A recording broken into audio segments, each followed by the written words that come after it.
Comment gérer efficacement les retours clients sur votre site e-commerce? C'est ce que nous allons voir dans cette vidéo, donc restez bien jusqu'à la fin. À tout de suite.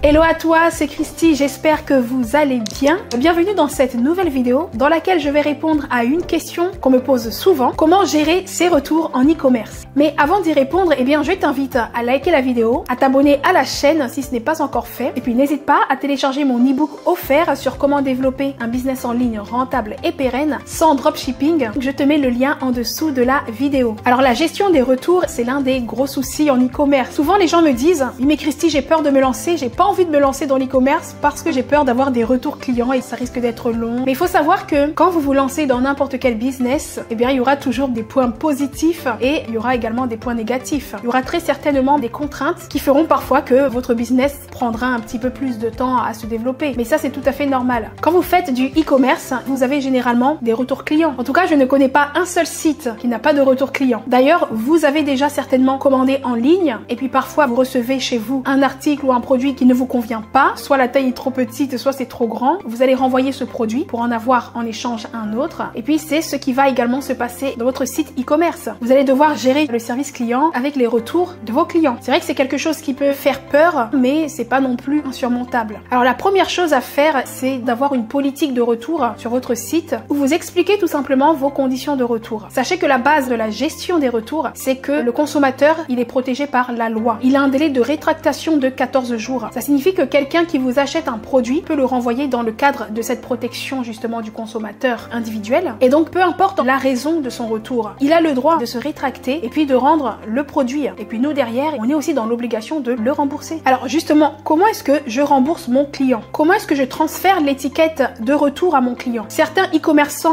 décident de mettre une étiquette de retour qui est intégrée dans la commande, de telle façon que si le client un jour doit retourner le produit parce que ça ne va pas, parce que c'est pas adapté, là le client pourra utiliser son étiquette de retour qui est déjà intégrée dans son colis. Mais la deuxième possibilité, c'est que vous pouvez envoyer aussi le colis sans étiquette de retour à l'intérieur. Et lorsque le client aura besoin de faire un retour, il va contacter le service client ou alors il va regarder dans vos politiques de retour pour savoir comment procéder. Et puis vous allez par la suite envoyer à votre client une étiquette de retour par mail. Et là le client pourra imprimer cette étiquette de retour, il va la poser sur son colis et après il va retourner votre article selon la solution que vous avez choisie. S'il doit déposer le colis à la poste, là il faudra lui envoyer une étiquette retour Colissimo. Parfois on me dit, et si je n'ai pas envie que mon client voit mon adresse postale sur l'étiquette, qu'est-ce que je fais?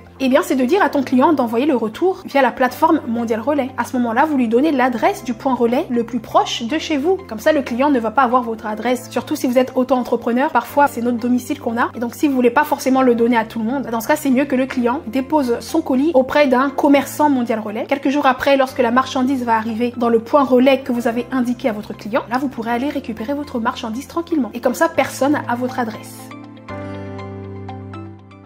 Alors pour éditer une étiquette ou la poste, moi je vais sur le compte Colissimo, c'est mon compte Coliship professionnel. Je clique là sur application et ici Coliship. C'est à partir d'ici que je peux éditer un colis retour. Dans le cas où bien sûr c'est moi qui prends en charge le colis retour de la cliente. Je remplis le destinataire, forcément ça va être le nom de la boîte. Et ensuite l'expéditeur du colis retour, là forcément c'est le nom de la cliente. Vous connaissez le poids de vos articles, donc en moyenne vous mettez un poids ici. Moi je sais que le produit qu'elle a acheté ne dépasse pas 500 grammes, donc voilà j'ai mis 500 grammes ici. Je prends le format standard. Si la marchandise c'est vraiment une très grosse valeur, vous pouvez prendre une assurance. Et donc je clique sur 150 € et là forcément le prix aussi augmente. On est passé à 7,94 €. Et si je prends aucune assurance, le prix revient à 7,04 €. Là vous pouvez mettre imprimer ou même télécharger. Comme ça vous pouvez envoyer l'étiquette d'expédition par mail à votre client ou alors vous imprimez et avant l'envoi du colis vous pouvez mettre aussi l'étiquette dans le colis. Vous avez également une autre façon de gérer vos retours pour automatiser tout ça et pour que ce soit beaucoup plus facile à gérer. Et lorsque vous commencez à avoir beaucoup de colis. Moi par exemple, j'utilise la plateforme SendCloud pour l'envoi de mes colis. Et ce qui est bien dans SendCloud, c'est qu'ils ont le portail de retour. Vous pouvez configurer, voilà, ça c'est l'adresse de retour, votre politique de retour ici. Délai de retour maximal 14 jours. Je vais même mettre 30 maintenant. Et les frais de retour 6,82 € j'ai mis. Ensuite ici, on connecte une application pour que le client puisse payer par PayPal. On choisit les motifs du retour, colis endommagé, la taille ne convient pas, mauvais produit commandé, etc., etc. Comme ça, le client choisit en fait pourquoi est-ce qu'il veut retourner son produit. Et ensuite, la méthode de de remboursement, soit bon d'achat, échange ou même remboursement. Et ensuite, la méthode de retour, c'est mieux quand même de laisser le client imprimer son étiquette à la maison, de coller l'étiquette sur son colis et ensuite de déposer le colis dans un point de collecte. Donc j'ai coché ça et là vous choisissez les transporteurs, donc Colissimo et Mondial Relais par exemple. Et ensuite on enregistre. Ensuite vous allez recevoir votre lien de portail retour et avec ce lien vous allez aller sur votre site par exemple et ici dans votre politique de retour, c'est ici que vous allez tout simplement mettre votre lien portail de retour. Pour effectuer un retour, cliquez sur ce lien et là le client va cliquer sur le lien et va atterrir directement vers un portail de retour. Il va tout simplement suivre les étapes et ensuite il pourra faire son retour automatiquement. Si vous souhaitez rembourser votre client, vous allez tout simplement dans la commande, vous cliquez sur la commande à rembourser et là vous voyez juste en haut il y a marqué rembourser. Et vous cliquez ici sur rembourser, vous suivez tout simplement les étapes.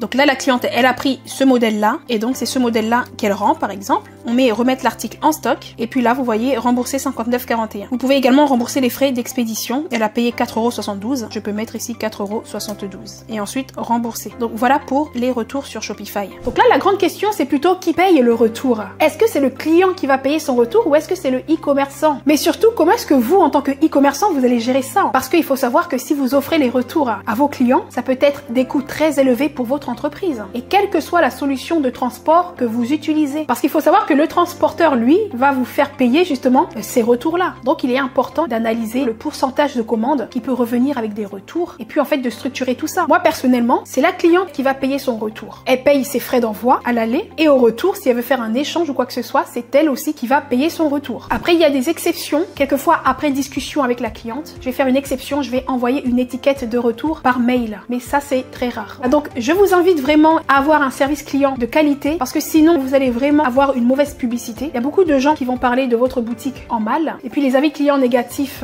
vont s'enchaîner. Donc, comme dans tous les business, vous allez toujours avoir des clients qui poussent un petit peu le bouchon. Faites toujours preuve de courtoisie, d'être empathique. Surtout aujourd'hui, en 2023, vous ne pouvez pas vous permettre de snobber vos clients, de faire l'autruche, de faire le mort devant les emails de vos clients qui vous demandent des remboursements ou quoi que ce soit. Parce que sachez que la concurrence, elle est rude sur le net. Plus vous avez un SAV qui est au top, et puis plus le bouche à oreille va se faire aussi en bien concernant votre marque, et plus vous allez fidéliser aussi vos clients facilement. Et donc pour éviter d'avoir une très mauvaise réputation, eh bien moi je vous invite vraiment à avoir un service client de grande qualité et avec lequel justement vous êtes vraiment à l'écoute de vos clients. Donc voilà, j'espère que vous avez aimé cette vidéo et qu'elle vous sera utile. Donc dites-le moi en commentaire si c'est le cas. N'hésitez pas à me laisser un pouce bleu et puis moi je vous dis à bientôt dans une prochaine vidéo. C'était Christy, ciao.